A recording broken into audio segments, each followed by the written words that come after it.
야, 거기 여군, 너 어디 소속이야? 낙엽 갖고 뭐하냐? 단풍놀이 왔어?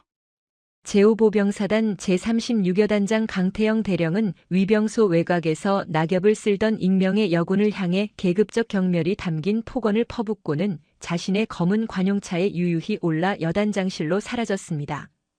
흙먼지가 묻은 채 그 모욕을 고스란히 감당해야 했던 그녀의 눈빛은 흔들림이 없었습니다. 하지만 낡은 작업복 안에서 익명의 그녀는 작은 검은색 수첩 하나를 꺼냈습니다. 그녀가 참다 못해 펜 끝에 힘을 주어 적어 내려간 첫 문장은 다름 아닌 곧 부임할 자신의 부대인 제5보병사단 여단장 강태영 대령의 징계 사유였습니다. 여러분, 날씨가 많이 추워졌죠?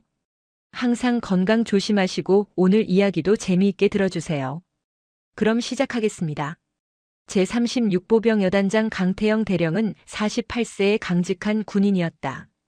육군사관학교 출신인 그는 실력과 노력만으로 이 험지에서 연대장 직함을 달았고 이제는 장군 소장 진급 심사를 목전에 두고 있었다. 그는 완벽주의를 넘어선 강박증을 갖고 있었고 부하들에게는 두려움의 대상이었다. 특히 신임 사단장의 부임을 앞두고 그의 예민함은 극에 달했다. 이게 지금 여단 위병소라고 만들어 놓은 건가? 여단장 부임을 앞두고 이런 꼴을 보일 참이야? 강 대령의 불호령이 여단 본부 위병소 초소를 강타했다.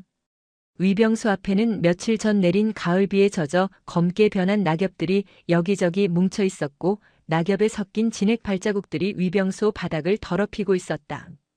그의 앞에는 위병소 최고참 근무자인 윤준호 상사가 부동자세로 서 있었다.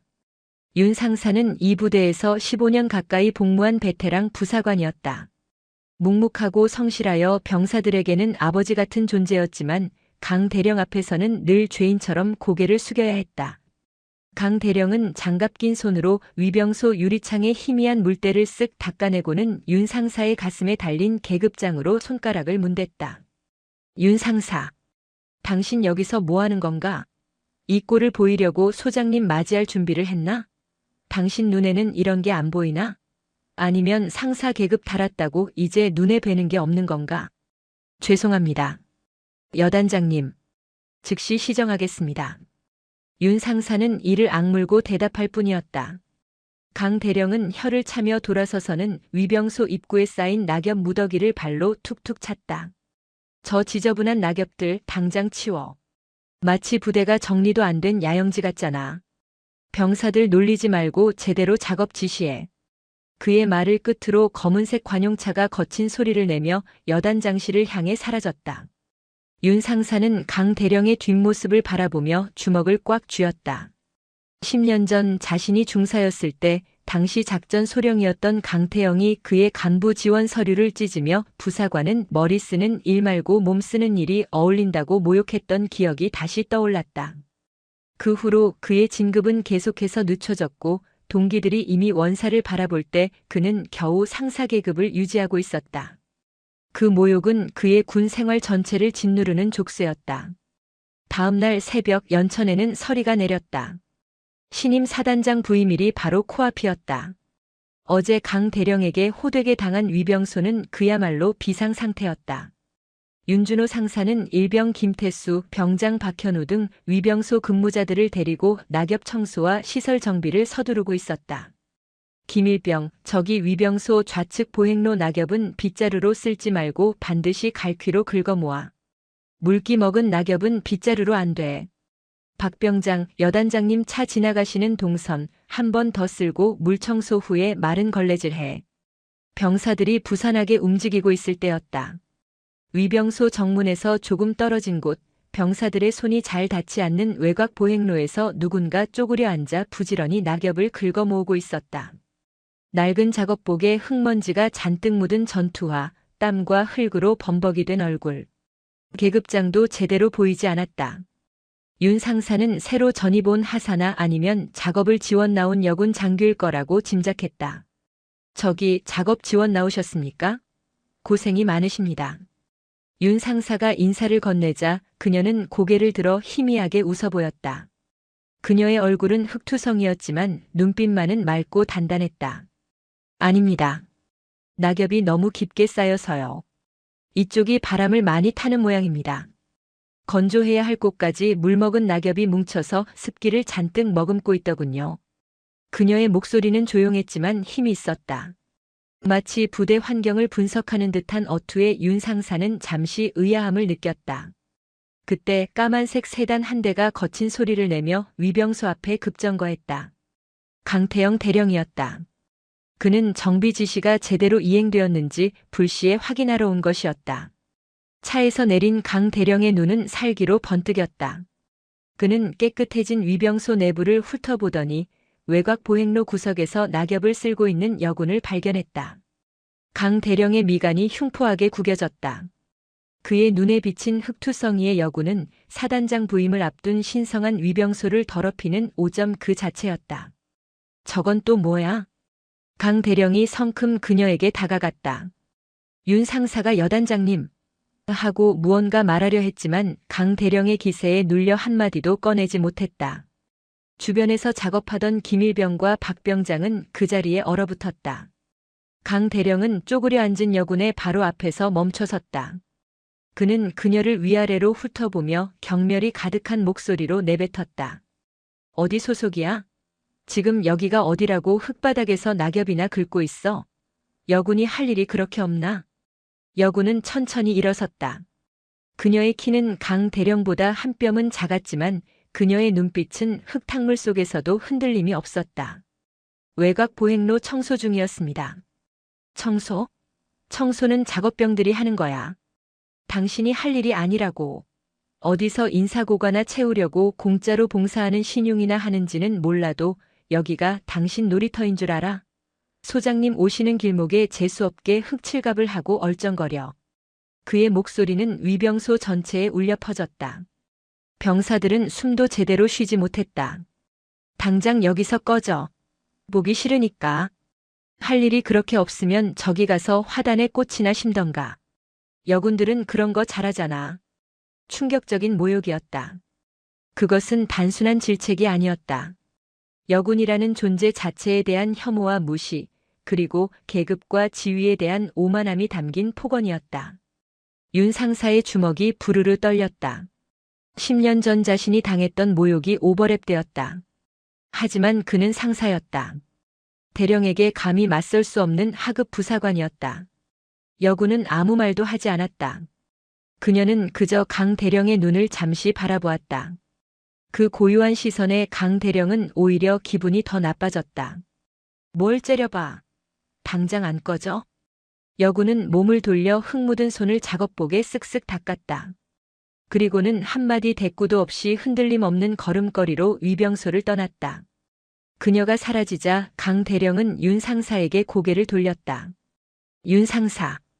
당신은 위병소 관리자라는 작자가 저런 것 하나 통제 못하나? 앞으로 저런 잡것들 위병소 근처에 얼씬도 못하게 해. 알겠나? 단결. 알겠습니다. 강 대령은 침을 뱉고는 관용차에 올라타 여단장실로 사라졌다. 위병소에는 지독한 침묵만이 남았다. 일병 김태수가 떨리는 목소리로 물었다. 윤 상사님, 방금 저 여군 간부님 괜찮으실까요? 강 대령님 너무하십니다. 윤 상사는 대답 대신 여군이 떠난 자리에 떨어져 있는 작은 검은색 수첩을 주워들었다. 강 대령이 폭풍처럼 휩쓸고 간 위병소는 정적에 휩싸였다. 윤 상사는 흙먼지가 묻은 검은색 수첩을 멍하니 바라보았다. 그는 수첩을 열어볼 생각도 하지 못했다. 그저 방금 전에 그 끔찍한 광경을 머릿속에서 지우려 애쓸 뿐이었다. 상사님, 그 수첩 아까 그분 것 아닙니까? 병장 박현우의 말에 윤 상사는 정신을 차렸다. 그는 수첩을 열었다. 군용 수첩이 아니었다. 시중에서 파는 평범한 수첩이었다. 하지만 그 안에 적힌 내용은 평범하지 않았다. 첫 장에는 깨끗한 필체로 열쇠부대 제36여단 위병소 시설 점검이라는 제목이 적혀 있었다.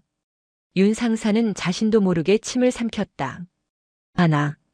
위병소 외곽 보행로.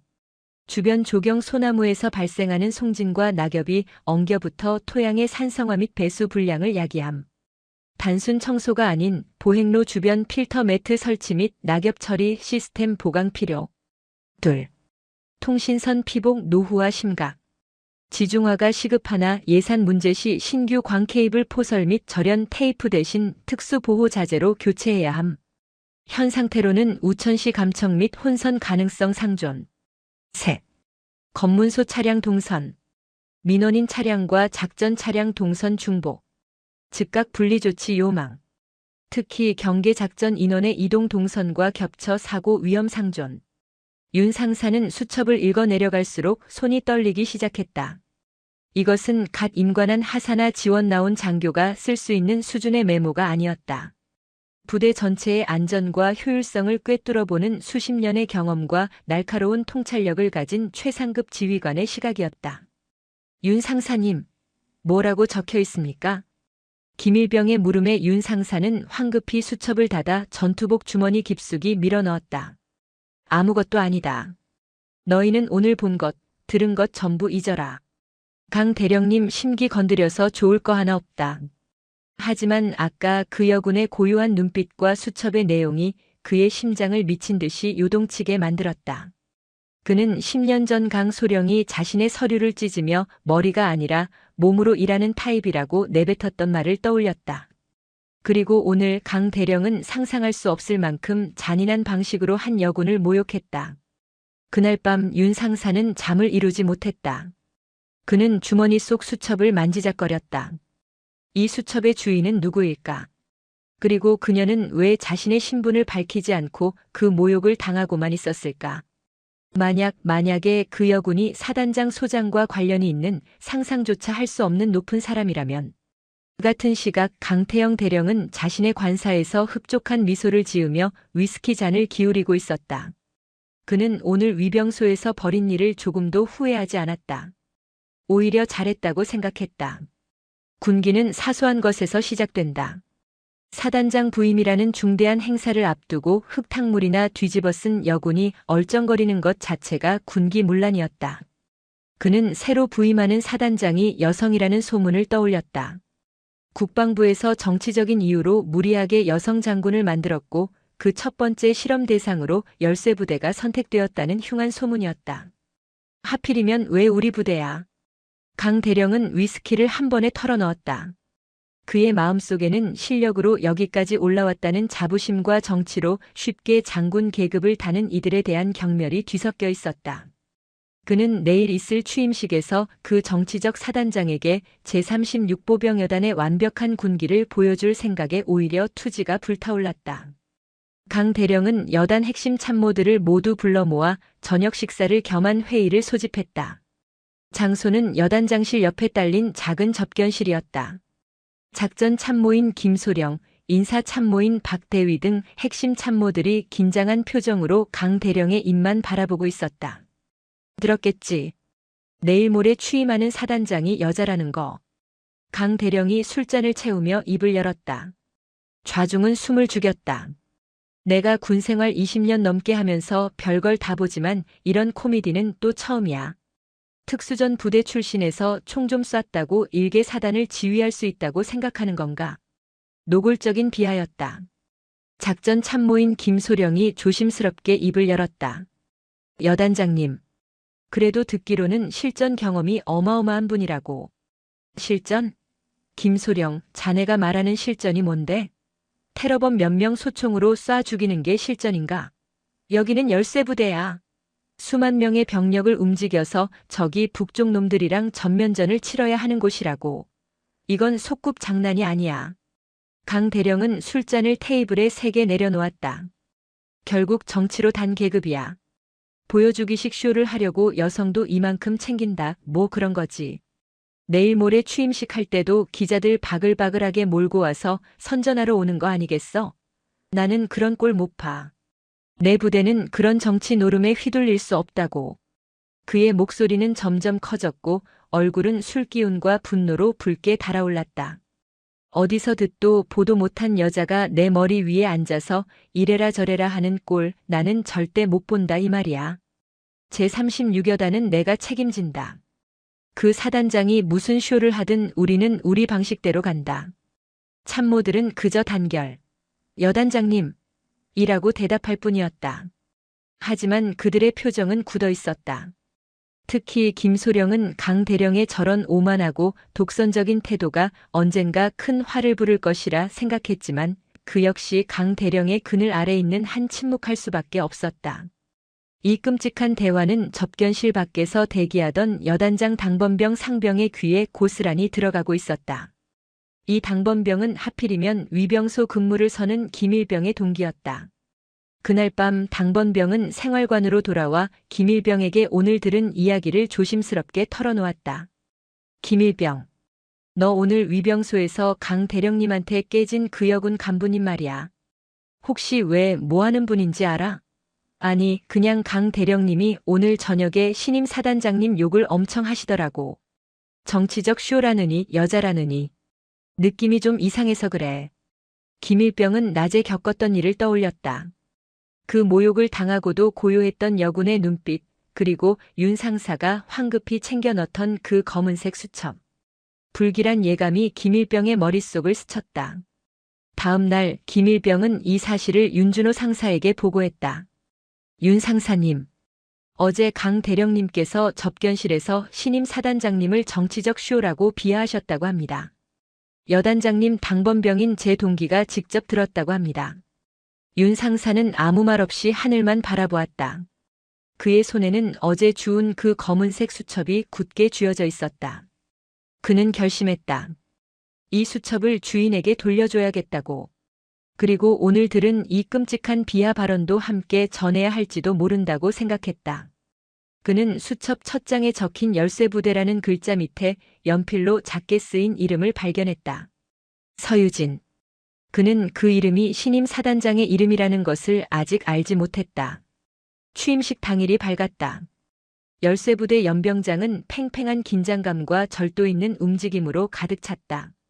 각 여단과 직할 부대 장병들이 수천 개의 점이 되어 거대한 사각형을 이루었고 단상에는 군단장과 인근 부대 지휘관들 그리고 지역 유지들까지 자리하고 있었다. 강태영 대령은 제36보병 여단장 자격으로 단상 가장 앞줄에 서 있었다.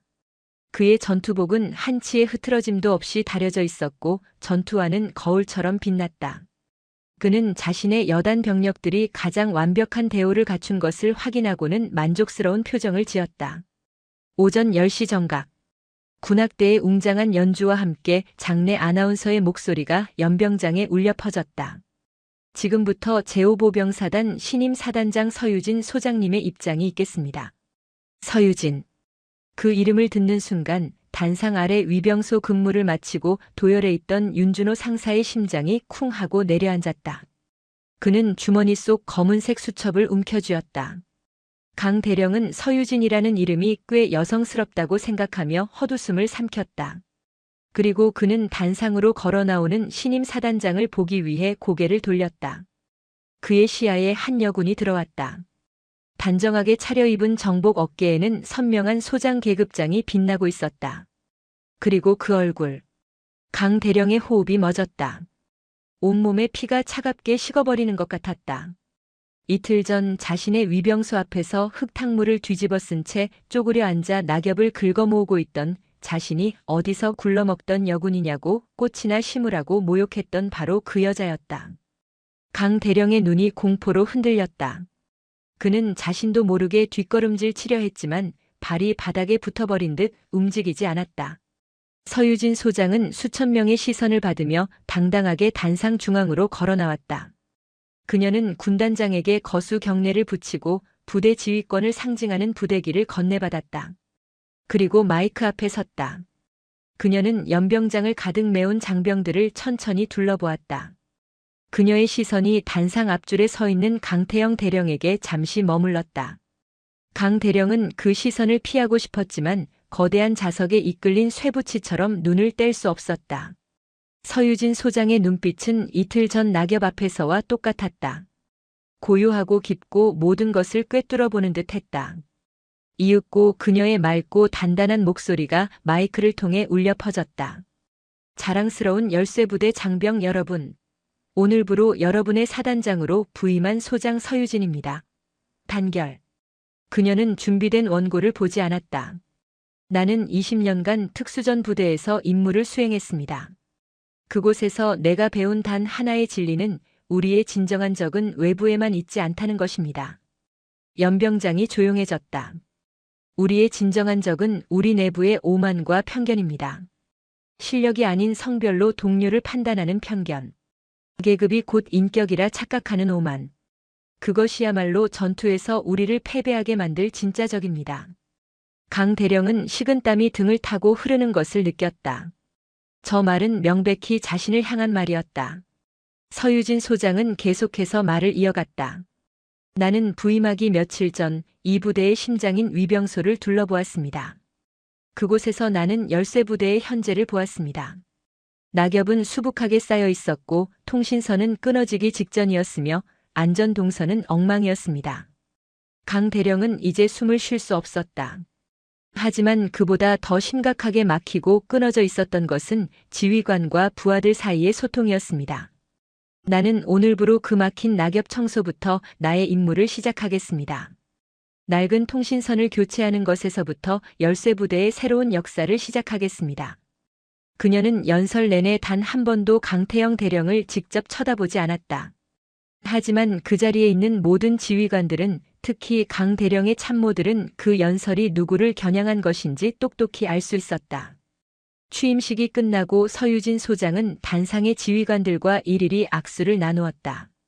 마침내 그녀가 강태영 대령 앞에 섰다. 강 대령은 경직된 동작으로 거수 경례를 붙였다. 단결.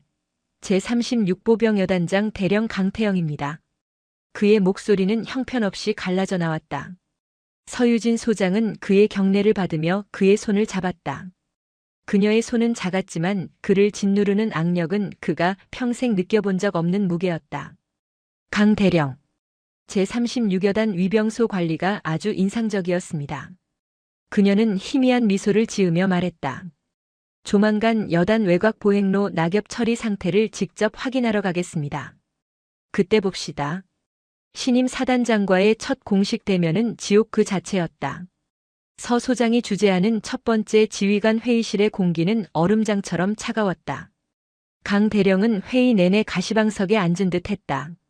서 소장은 각 부대 현황 보고를 받으면서 유독 제36여단 사안에 대해서는 송곳 같은 질문을 던졌다. 강 대령. 보고서에 의하면 36여단 전투 준비 태세는 완벽하군요. 단결. 네. 사단장님. 언제든 싸워 이길 준비가 되어 있습니다. 그래요?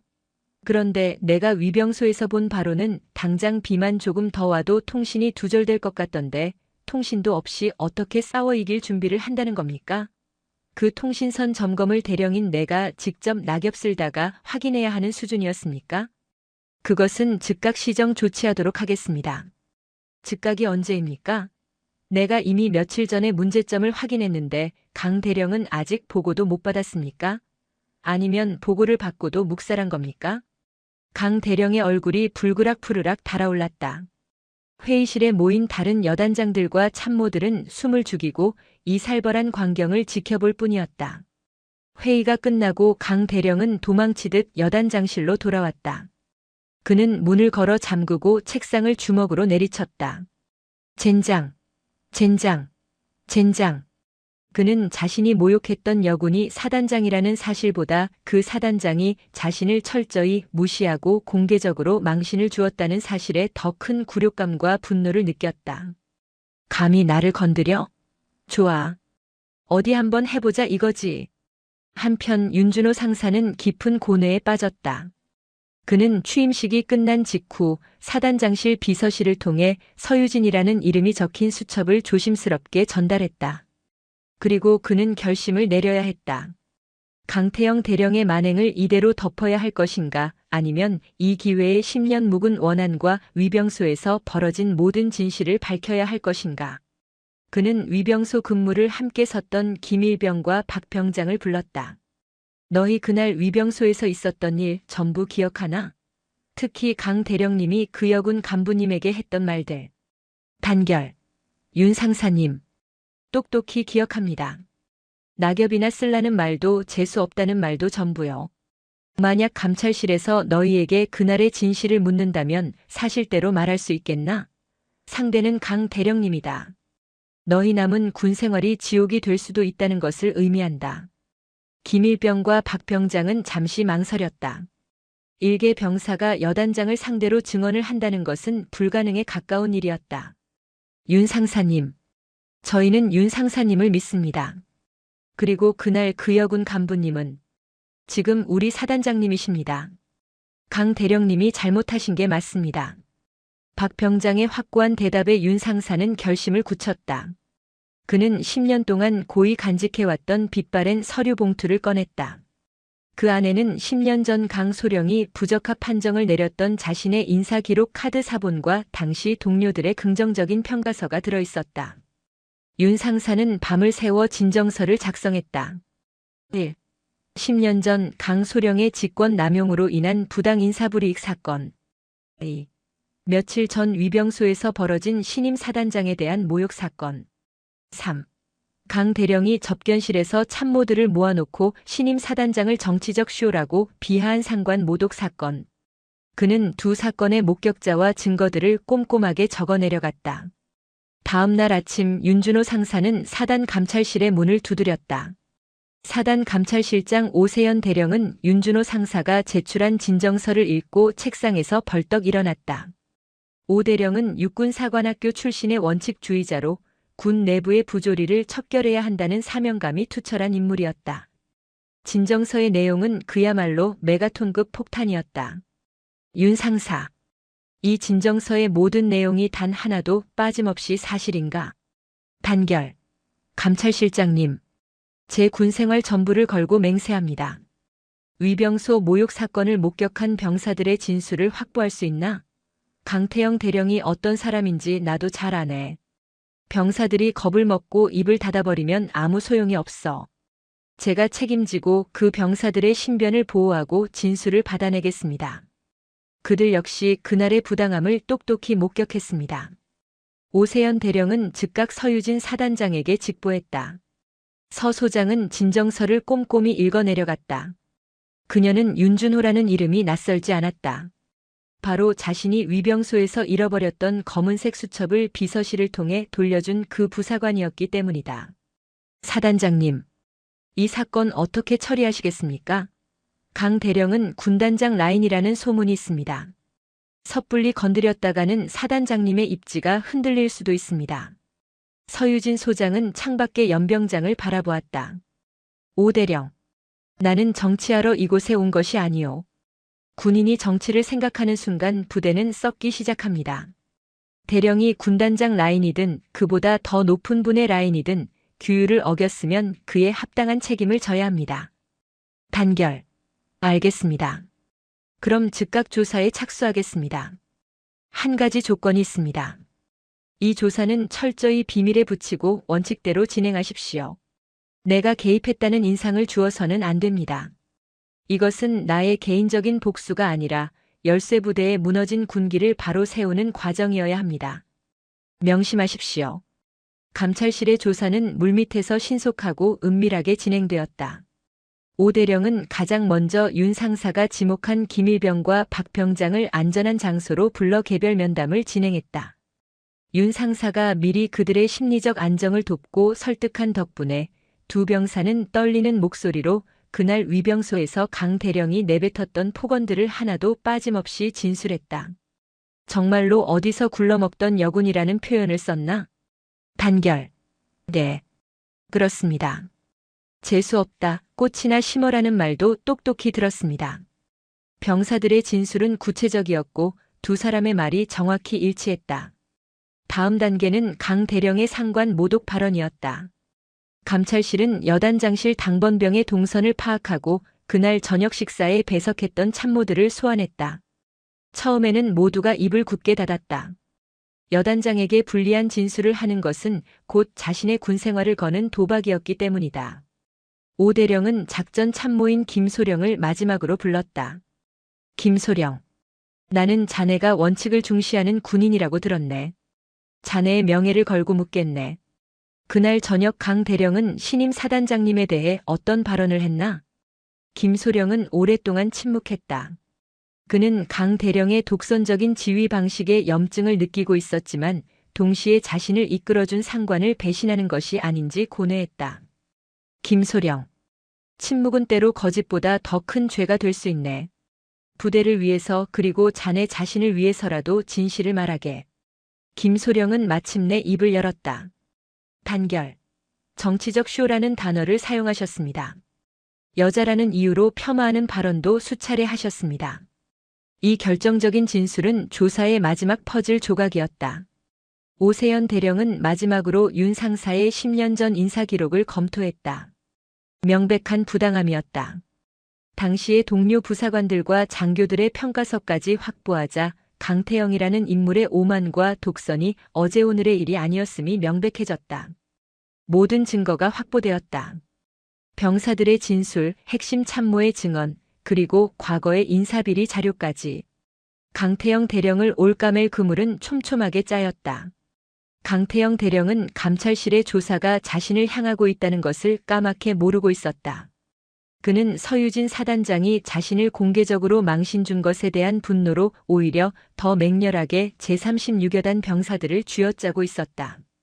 사단장이 여자라고 부대 전체가 계집애들처럼 빠져가지고 정신 똑바로 차려. 여기서 진짜 군인은 나 하나뿐인 것 같으니까. 그의 오만은 하늘을 찔렀다. 그는 서유진 사단장이 자신에게 감히 손대지 못할 것이라 확신했다. 자신은 실력으로 증명된 최고의 여단장이었고 군단장 역시 자신을 신임하고 있었기 때문이다.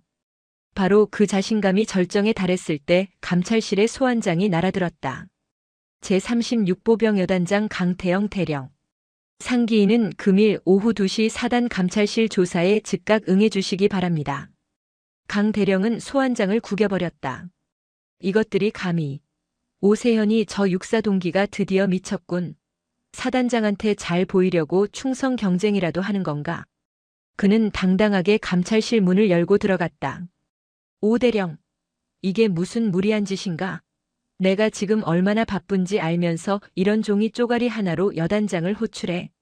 오세연 대령은 차가운 표정으로 그를 맞았다. 강 대령, 앉으시죠. 무리한 짓이 아니길 바란다면 지금부터 내 질문에 성실히 답하셔야 할 겁니다. 조사실에는 팽팽한 긴장이 흘렀다. 며칠 전 위병소 앞에서 본인의 신분을 알 수 없는 여군에게 모욕적인 언사를 한 사실이 있습니까? 강 대령은 코웃음을 쳤다. 그게 뭐 어쨌다는 겁니까?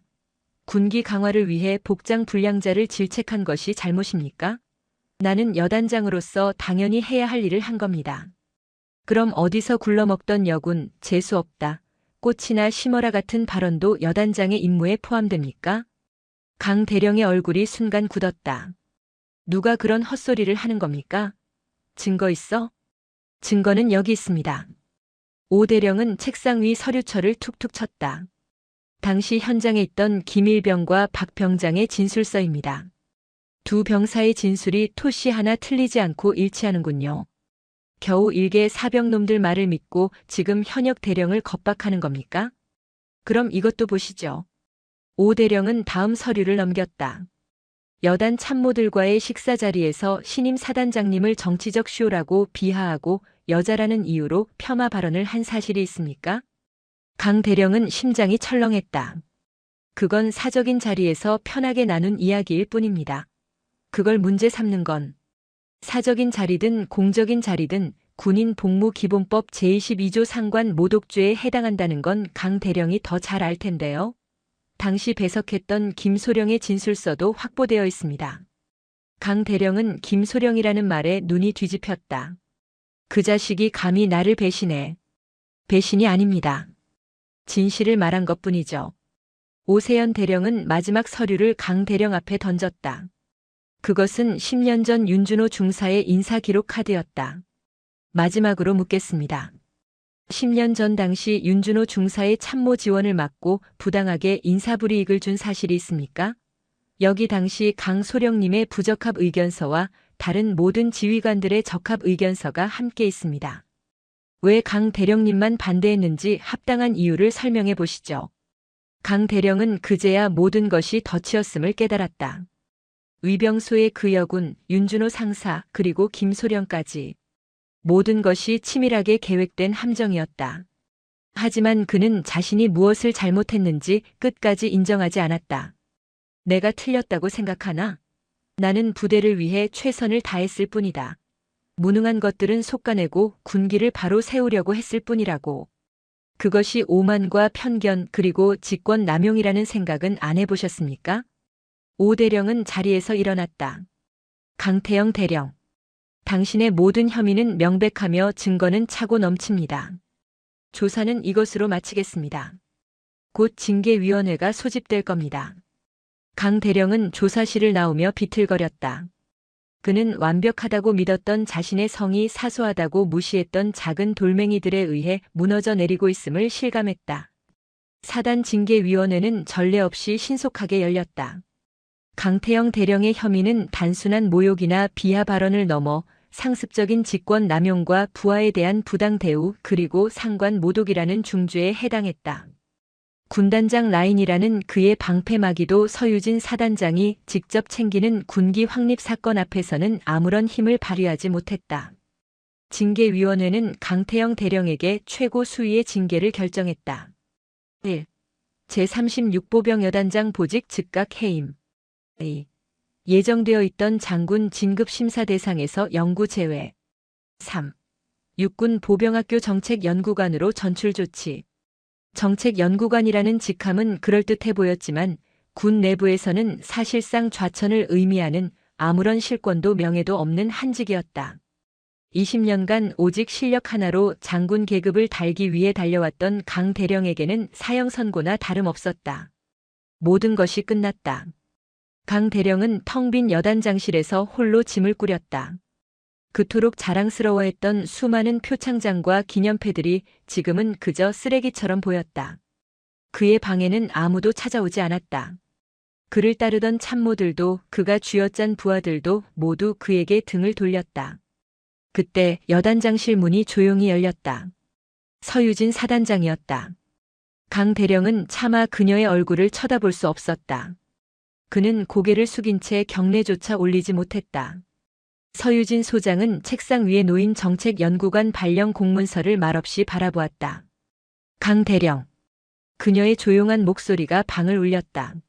나는 그날 위병소에서 당신에게 개인적인 모욕감을 느끼지 않았습니다. 만약 그랬다면 나는 당신을 이런 식으로 처리하지 않았을 겁니다. 강 대령이 고개를 들었다. 무슨 뜻입니까? 나는 당신의 눈에서 한 인간에 대한 존중이 아니라 오직 자신의 성공을 위해 타인을 짓밟는 오만함을 보았습니다. 그리고 나는 확신했습니다. 저런 지휘관 아래는 그 어떤 부하도 행복할 수 없다는 것을. 저런 지휘관이 이끄는 부대는 전투에서 결코 승리할 수 없다는 것을. 서 소장은 강 대령에게 다가와 그의 어깨에 달린 대령 계급장을 바라보았다. 군복의 무게는 계급장의 무게가 아닙니다. 강 대령. 그 계급장을 달기까지 함께한 부하들의 신뢰와 그들의 생명을 책임져야 하는 무거움입니다. 당신은 그 무게를 한 번이라도 느껴본 적이 있습니까? 강 대령은 아무 대답도 하지 못했다. 보병학교로 가거든 처음부터 다시 배우십시오. 계급장이 아니라 사람이 먼저라는 것을. 그것이 내가 당신에게 주는 마지막 기회입니다. 서유진 소장은 경례도 받지 않고 돌아섰다. 강 대령은 그녀가 떠난 자리에 주저앉아 난생 처음으로 소리내어 울었다. 그것은 분노의 울음도 억울함의 울음도 아니었다. 자신의 오만했던 과거가 송두리째 무너져 내리는 절망의 울음이었다. 며칠 후 강태영 대령은 아무도 모르게 열쇠부대를 떠났다. 그리고 윤준호 상사는 10년 만에 처음으로 감찰실로부터 자신의 인사 기록이 정당하게 재검토될 것이라는 통보를 받았다. 위병소의 김일병과 박병장은 사단장 표창과 함께 조기 진급의 영예를 안았다. 열쇠부대에 막혔던 소통의 배수로는 그렇게 뚫리기 시작했다. 시간이 흘러 겨울이 찾아왔다. 전라남도 장성에 위치한 육군 보병학교는 연천의 살을 애는 듯한 추위와는 다른 온화하지만 스산한 기운이 감돌았다. 강 대령은 정책연구관이라는 이름이 붙은 작은 독방 같은 연구실에서 의미 없는 서류들만 뒤적이고 있었다. 그에게 말을 거는 사람은 아무도 없었다. 그는 한때 최전방 여단을 호령하던 대령이었지만 지금은 그저 보직 해임된 문제아일 뿐이었다. 그는 모든 것을 잃었다. 명예도 권력도 그리고 그토록 집착했던 장군 계급에 대한 꿈도.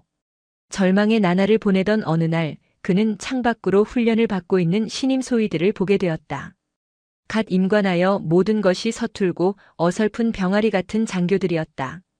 그들은 훈련 교관의 불호령에 안절부절 못하며 실수를 연발하고 있었다. 소위 김민석, 자네는 독도법 시간에 잠만 잤나? 지도 하나 제대로 못 읽어서 부하들을 다 죽일 셈인가? 강 대령은 그 모습을 보며 쓴웃음을 지었다. 10년 전, 20년 전의 자신의 모습이 떠올랐다. 완벽해야 한다는 강박, 실수하면 끝장이라는 두려움. 그날 저녁 그는 식당에서 혼자 밥을 먹고 있는 소위 김민석을 발견했다. 다른 동기들은 시끄럽게 떠들고 있었지만 김소희는 풀이 죽어 밥알만 새고 있었다. 강 대령은 자신도 모르게 식판을 들고 그의 맞은편에 앉았다. 김소희는 맞은편에 앉은 사람이 대령이라는 사실에 화들짝 놀라 숟가락을 떨어뜨렸다. 단결. 대령님, 식사 맛있게 하십시오. 그래. 편하게 먹게. 강 대령이 밥을 먹으며 무심하게 물었다. 아까 보니까 독도법 때문에 고생하는 것 같던데. 네. 제가 산악지형에 약해서 그런지 등고선이 눈에 잘 안 들어옵니다. 죄송합니다. 죄송할 것 없어. 처음부터 잘하는 사람이 어디 있나. 강 대령은 자신이 이런 말을 하고 있다는 사실에 스스로도 놀랐다. 나도 처음엔 그랬어. 지도 들고 산에서 사흘 밤낮을 헤맨 적도 있지. 그는 숟가락을 놓고 김소희에게 자신이 겪었던 실수담을 천천히 이야기해 주었다. 어떻게 길을 잃었고 어떻게 밤새 추위에 떨었는지 그리고 어떻게 다시 지도를 읽는 법을 깨우쳤는지. 그의 이야기는 교과서에 나오는 딱딱한 이론이 아니었다. 김소희는 눈을 반짝이며 그의 이야기에 빠져들었다. 그럼 대령님도 실수를 하셨단 말입니까? 실수? 실수투성이었지. 지금도 하고 있고. 강 대령은 쓴웃음을 지었다. 그는 김소희에게 냅킨을 한 장 뽑아주며 그 위에 간단하게 등고선 읽는 법을 그려주었다. 중요한 건 실수를 안 하는 게 아니야, 김소희. 실수를 인정하고 다시 일어나는 법을 배우는 거지. 그리고 절대로 내 부하들 앞에서 오만한 모습을 보이지 말게. 지휘관의 오만은 부하들의 피를 부른다네. 그날 이후 강 대령은 달라졌다. 그는 연구실에 틀어박혀 있는 대신 훈련장으로 나갔다. 그는 자신의 20년 경험을 교관처럼 가르치는 것이 아니라 선배로서 먼저 실수를 겪어본 사람으로서 젊은 소위들에게 조언을 아끼지 않았다. 그의 주변으로 사람들이 모여들기 시작했다. 그의 조언을 듣기 위해, 그의 경험을 배우기 위해. 그는 더 이상 보직 해임된 대령이 아니었다. 그는 가장 인간적인 교관으로 불리기 시작했다. 1년이 지난 어느 봄날 강 대령은 육군 본부로부터 한 통의 편지를 받았다. 서유진 소장이 보낸 축전이었다. 강 대령. 보병학교에서 새로운 가치를 찾았다는 소식을 들었네. 어깨에 다는 계급보다 마음에 다는 신뢰가 더 빛난다는 것을 깨달았으리라 믿네. 건승을 비네. 편지 안에는 작은 사진이 한 장 들어 있었다. 윤준호 상사가 환하게 웃으며 원사 계급장을 달고 있는 진급식 사진이었다. 강 대령은 그 사진을 보며 처음으로 마음에서 우러나오는 미소를 지었다. 그의 몰락은 끝이 아니었다. 그것은 가장 고통스러운 방식의 새로운 시작이었다. 오늘 사연 모음집의 이야기 어떠셨나요? 구독과 좋아요, 그리고 당신은 어디서 보고 계신지 댓글로 남겨주세요. 여러분의 응원이 사연 모음집에는 큰 힘이 됩니다. 감사합니다.